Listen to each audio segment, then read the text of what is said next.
Para aquellos que quieren mejorar su vida devocional, para los que necesitan ayuda espiritual, para todos los que desean un contacto diario con Dios, presentamos Radio Amanecer en Estudio, un alimento espiritual para tu alma. Con nosotros, el conductor de esta entrega, Pastor Juan Francisco Scroggins.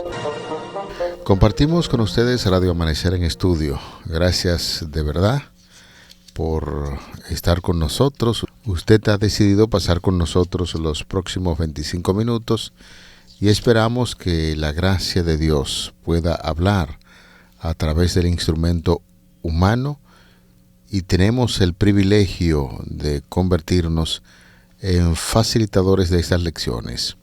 Seguimos adelante con la lección número 2 del trimestre. Hoy estaremos estudiando Un Salvador con el corazón roto. Es el tema que estaremos abordando para el día de hoy. Dentro del marco del tema de esta semana, amor o egoísmo, esa es la cuestión. De verdad, de todo corazón, gracias por estar con nosotros en esta hora. Y es nuestro privilegio, como cada día, saludar al pastor Cristian Veras, quien está con nosotros realizando los comentarios a estas lecciones. Pastor, es para su servidor y para mi familia un grato placer siempre saludarle y decirle que oramos para que Dios continúe dirigiendo su ministerio. Aprecio mucho, mi estimado amigo Pastor Juan Francisco Scroggins.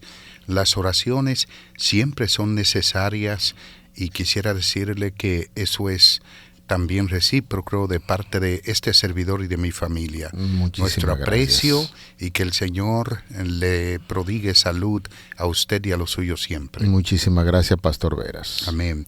Para ustedes, amigos y hermanos, de igual manera, que el Todopoderoso les dé salud en este día y que podamos estudiar juntos la palabra del Señor. Vamos a orar. Querido Padre, que al abrir tu palabra tú puedas impresionar nuestros corazones por medio de tu Espíritu Santo y que sea de provecho espiritual el estudio de tu palabra en el día de hoy. Oramos en el nombre de Jesús. Amén. Con relación, Pastor Veras, al título que tenemos en el día de hoy, yo quisiera abordarle con una preguntita así de entrada. ¿Qué puede romper el corazón de un padre? Bueno, como padre puedo decir que cuando los hijos no llenan las expectativas de los padres, le pueden romper el corazón. Cuando le falla a un hijo en cualquier aspecto, sobre todo cuando se pierde, cuando se descarría, se va al mundo, baja a lo más bajo del mundo, el padre siente un dolor terrible. Hasta ahora, por la gracia del Señor, no lo he vivido, pero sí lo veo en los ojos, lo veo en el corazón y la triste mirada de padres que les ha ocurrido y que es lógico que es muy difícil. Algunos dicen que el perder a un hijo, la muerte de un hijo, es lo más doloroso que existe, que no hay otra muerte más dolorosa que perder a un hijo. Y si ese es el caso, alguien nos está escuchando, quisiéramos decirles que Dios perdió al suyo y por eso les consuela con un consuelo y amor santo. Sin embargo, romper el corazón de un padre, hay muchas cosas que lo pueden hacer. Interesante esa reflexión, Pastor, de entrada, porque el título que tenemos para el día de hoy sobre un Salvador con el corazón roto debe llamarnos poderosamente la atención y debemos prestar atención precisamente a lo que puede decirse que rompió en este sentido el corazón de un Salvador llamado Jesucristo.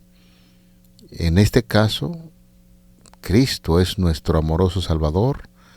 Cuando repasamos la vida de Jesús, solamente destila el amor, porque su carácter es amor.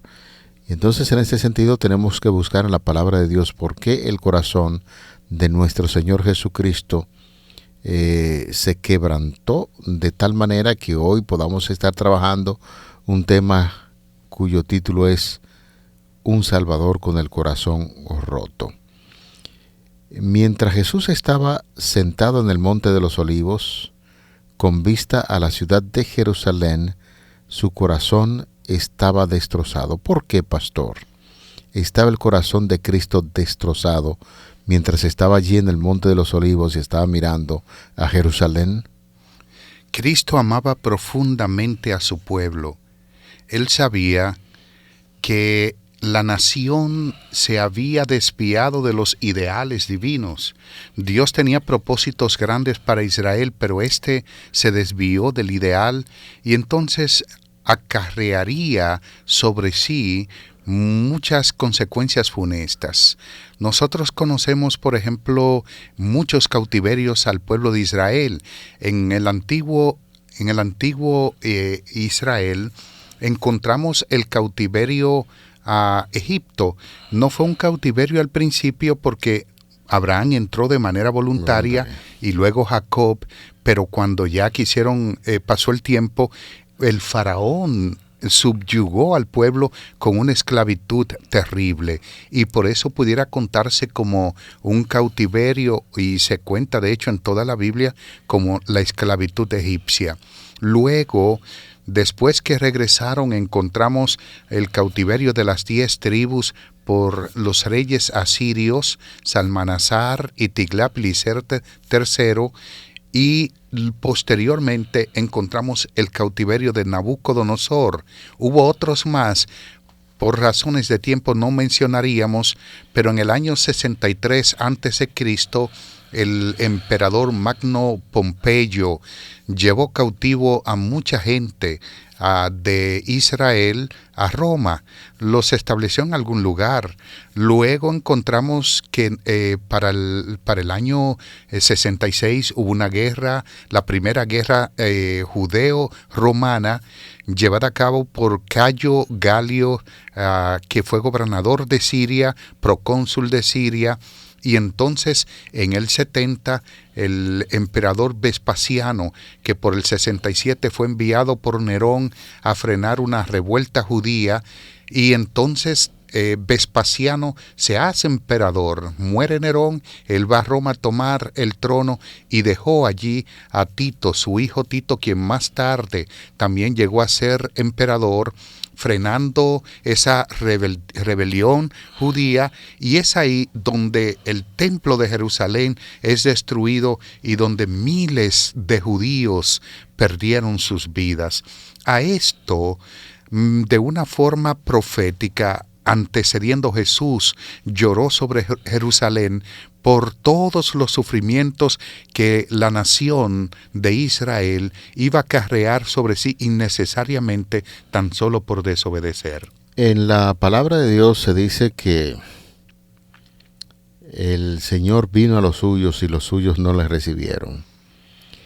Y uno pensar que en esos momentos en que Cristo estaba allí en el monte, mirando para Jerusalén de manera profética, se dio cuenta las dificultades que ese pueblo iba a pasar. Y es aquí, pastor, donde vemos una identidad con el Señor Jesucristo por las necesidades de los seres humanos, especialmente por su pueblo, como en un acto de rebeldía, cuando el Señor Jesucristo viene para consolar a su pueblo, para darle esperanza de vida a ese pueblo, y sin embargo de manera indiferente y sin poder interpretar el tierno y amoroso cuidado que Dios deseaba tener para con su pueblo, de manera indiferente le dan la espalda. Y es ahí que de manera profética Jesús, cuando está mirando para Jerusalén, dice: wow, Jerusalén, Jerusalén, cuántas veces quise juntar a tus hijos así como la gallina puede juntar a sus polluelos y no quisiste.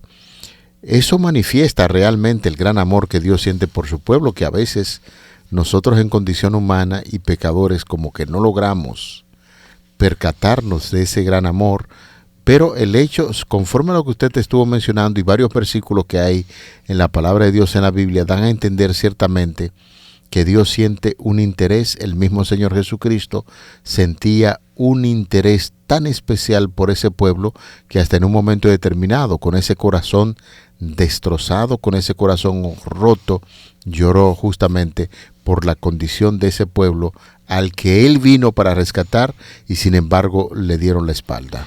En el Evangelio de Juan, el capítulo 1, versículo 11, usted mencionó cuando Jesús dijo que Él vino a los suyos y ellos no le recibieron.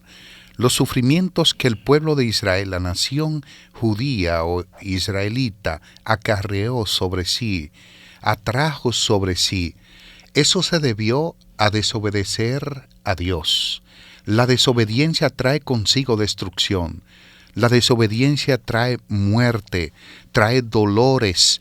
Yo me acuerdo que mi madre siempre me decía que el que obedece, pues era un proverbio que ella decía, el que se lleva de consejos muere de viejo. Muere de viejo. Me decía, obedece siempre, mijo, obedece.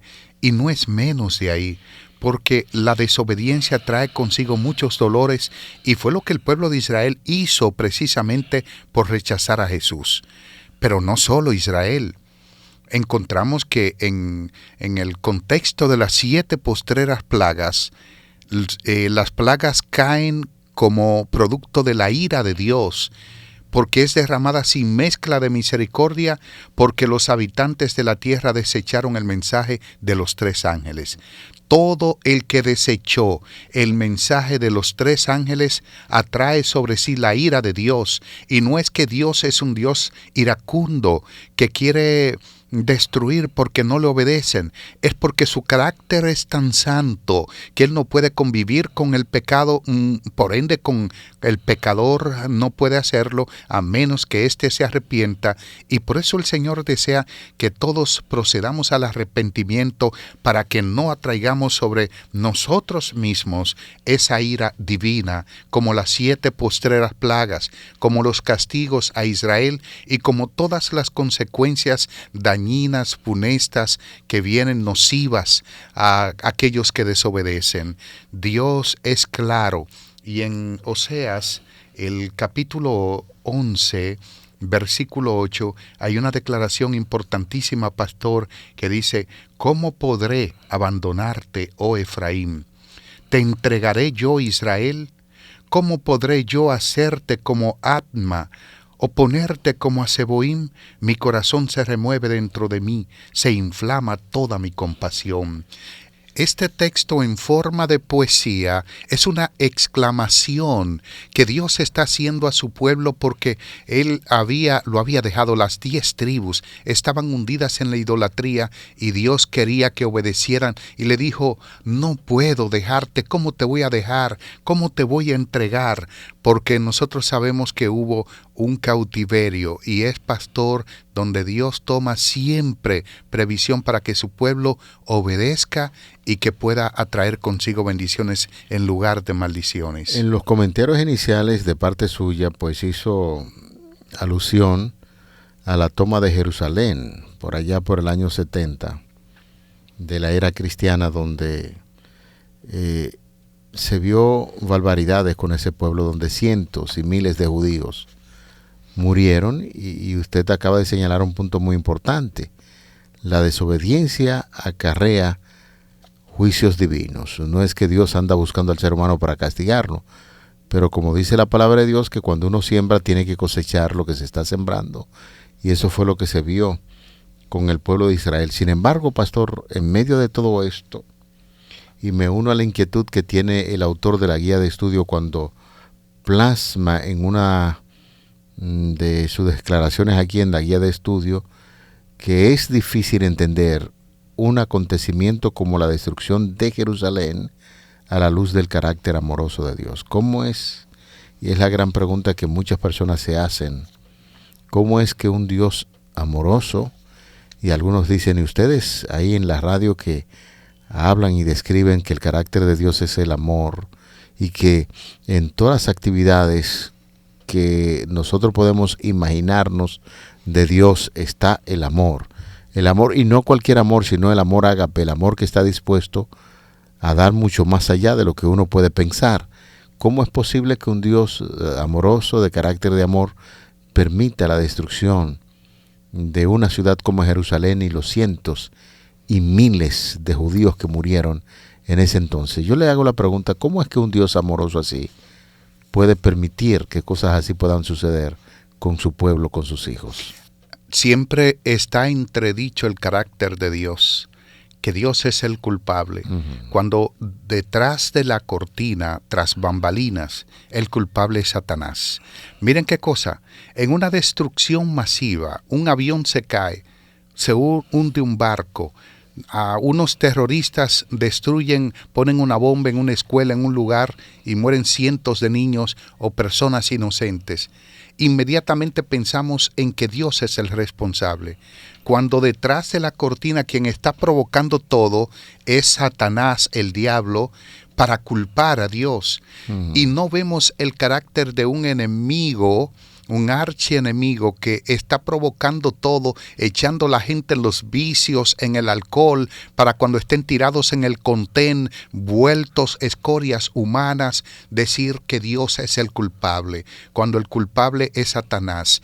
Dios desea que la humanidad le obedezca, porque a través de la obediencia lo que nos viene son bendiciones. Yo no sé si ustedes han visto a personas, pastor, que están sucias, harapietas, mal vestidos, andrajosos, indigentes, y se convierten a Cristo y usted los ve diferentes, bien vestidos, olorosos, hasta estudian, se preparan, se hacen un curso técnico, aprenden un oficio, porque la obediencia a Dios trae consigo bendiciones en abundancia, de manera que, contestando a su pregunta, Dios no es el culpable, todo lo contrario, Él llama que lo obedezcamos para que nuestras vidas cambien en sentido general. Con relación a esto, y aún siguiendo en la línea de la guía de estudio donde se plantea una vez más la pregunta, ¿dónde estaba Dios cuando su pueblo sufría tanto? Y se hace mención de hombres, de mujeres, de niños que literalmente fueron masacrados. Y quise darle como la tonalidad bastante fuerte a esto de masacrados, porque así fue, literalmente. Cientos de judíos fueron masacrados literalmente, y la pregunta es clara, ¿dónde estaba Dios cuando su pueblo sufría? Si ustedes nos permiten, amigos oyentes, dar lectura a parte de los argumentos que presenta la guía de estudio, Pastor Cristian Veras y amigos oyentes, ahí se va a ventilar ciertamente dónde estaba Dios. La respuesta es clara, pero no es muy fácil de entender. Su corazón estaba destrozado, que es el título precisamente de la lección que estamos estudiando. Cuando eso acontecía, el corazón de Dios estaba destrozado. Sus ojos se llenaron de lágrimas, y durante siglos le extendió la mano a su pueblo. Por su rebelión contra la amorosa bondad de Dios, perdieron su protección divina. Dios no siempre interviene para limitar los resultados de las decisiones de su pueblo. De ahí el énfasis, pastor y amigos oyentes, de esa capacidad de elegir que tiene el ser humano, y lo que uno siembra también va a cosechar. El Señor permite que se desarrollen las consecuencias naturales de la rebelión. Dios no causó la matanza de los niños inocentes en la destrucción de Jerusalén, no, por supuesto. La trágica muerte de los inocentes fue obra de Satanás, no de Dios, y usted puntualizaba de manera muy clara y en forma muy certera que detrás de cada matanza que se produce en este mundo, como sucedió también con los hijos de Dios ahí en Jerusalén, ¿quién era que estaba ahí detrás? Satanás. Satanás se deleita en la guerra porque despierta las peores pasiones del corazón de los seres humanos, y a lo largo de los siglos ha sido su propósito engañar, destruir, para culpar entonces a Dios de esas malas acciones que Él mismo comete en contra de los seres humanos. Así es. Lo cierto es que en esos sitios a Jerusalén sí Murieron muchísimas personas inocentes, niños. Hay algo que nosotros debemos saber. Por ejemplo, la hambruna fue tan fuerte, tan terrible, pastor, que cuenta Josefo que una mujer fue a dar a luz a Jerusalén antes del sitio. Le agarró el sitio estando dando a luz en la ciudad de Jerusalén y no pudo salir y tuvo que comerse a su criatura. Sí, claro. Las atrocidades que ocurrieron allí evidencian o ponen en tela de juicio el carácter de un Dios de amor. Sin embargo, nunca, como decía, vemos que Dios lo que quiere es el bien para la gente. Quien nos creó fue Dios. Quien nos recrea es Dios. Quien nos da la oportunidad de vivir una vida sin pecado, sin dolor, sin muerte, es Dios. A pesar de que no tenía que hacerlo porque la humanidad le falló y acarreó la muerte sobre sí, el mismo Dios es quien dio su vida en la cruz del Calvario para que podamos volver a tener dignidad.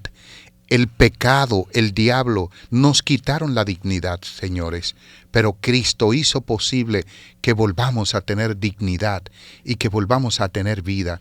Por eso en Juan capítulo 10, versículo 10 dice, yo he venido para que tengan vida y para que la tengan en abundancia. Pastor Veras, el Señor siempre dio muchas evidencias de que estaba con su pueblo, ya lo que estaba profetizado, la destrucción de Jerusalén.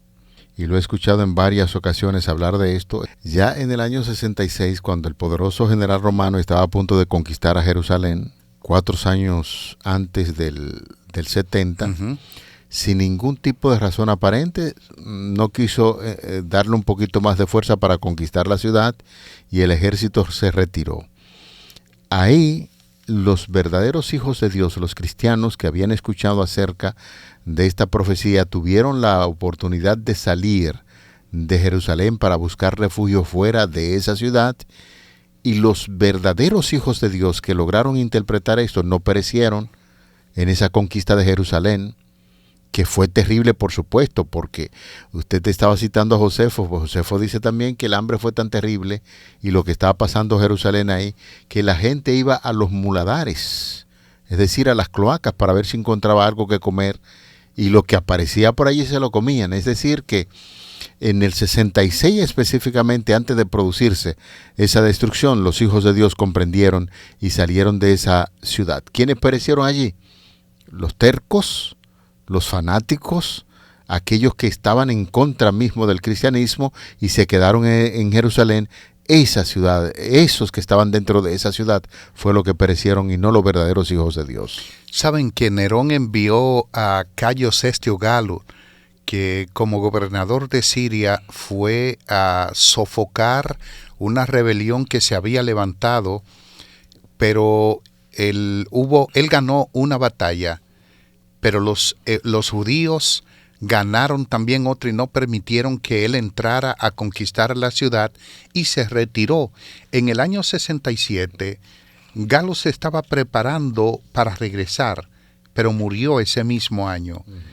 Era, como usted decía, una oportunidad para que los hijos de Dios levantaran sus cabezas. Luego llega Tito y sin ninguna razón aparente, él se retira, pero fue una estrategia para regresar. Y ahí es cuando mueren muchos. Sin embargo, los que hicieron caso en Mateo 24, cuando Cristo le dijo a los discípulos, los que estén en Judea, huyan a los montes. Los que hicieron caso a las palabras del Señor, huyeron a una ciudad llamada Pela o Pella, y allí salvaron sus vidas. Claro. Cuentan los historiadores que ni un solo cristiano falleció en el sitio de Jerusalén en el año 70. Es así. Ni un solo. Y por eso decía enfáticamente que cuando obedecemos a Dios, no perecemos, mis queridos. Aunque usted vea que súbitamente muera La persona no está muerta definitivamente, porque los que creen en el Señor no son aniquilados para siempre. Nosotros los adventistas no creemos en una aniquilación total. Creemos que para los que entregan sus vidas a Jesús hay una esperanza después de la muerte, y es lo que el Señor nos invita para que no suframos y no vivamos como los que no tienen esperanza. Es así. ¿Dónde estaba Dios cuando sucedió todo eso? En el mismo lugar donde pudo presenciar la muerte de su propio Hijo por amor a la humanidad. Así es que hoy nosotros al cierre quisiéramos recordarte que Dios siente un amor que nosotros no podemos entender porque el amor de Dios es así, trasciende. Es el amor que está dispuesto a sacrificarlo todo por amor a sus seres queridos, y resta de nosotros que podamos prestar atención a las amonestaciones que da las Sagradas Escrituras para que podamos vivir. El Señor desea que tú tengas vida y que la tenga en abundancia, en paz, en tranquilidad, y es el propósito de Dios y es lo que estamos resaltando en la lección de este día. Así es, y puntualizar ya en la parte final, pastor, que si alguno de nosotros nos perdemos, dejaremos roto el corazón del Salvador, porque la intención de Él no es que nadie se pierda. En Ezequiel 33:11 Él dice: por tanto vivo yo, dice Jehová el Señor, que no quiero la muerte del impío, sino que el impío se torne de su mal camino y que viva. Es el deseo de Dios de que cada uno de nosotros jamás perezcamos, sino que procedamos al arrepentimiento y tengamos vida eterna. Amén. Vamos a orar. Padre, gracias por tu amor. Gracias porque tenemos las Sagradas Escrituras que exponen la situación de miseria que vive esta raza humana sin el Señor. Ayúdanos a ser obedientes, ayúdanos a respetarte, a respetar tu palabra y a hacer tu voluntad, porque sabemos que tu voluntad siempre es salvar a cada ser humano que habita en esta tierra. Amén. Esperamos un día no muy lejano poder abrazarte, darte ya personalmente las gracias por la salvación que es real a través del sacrificio de nuestro Señor Jesucristo, en quien te pedimos y te agradecemos estos favores. Amén. Amén. Amén. Para aquellos que quieren mejorar su vida devocional, para los que necesitan ayuda espiritual, para todos los que desean un contacto diario con Dios, hemos presentado Radio Amanecer en Estudio, un alimento espiritual para tu alma.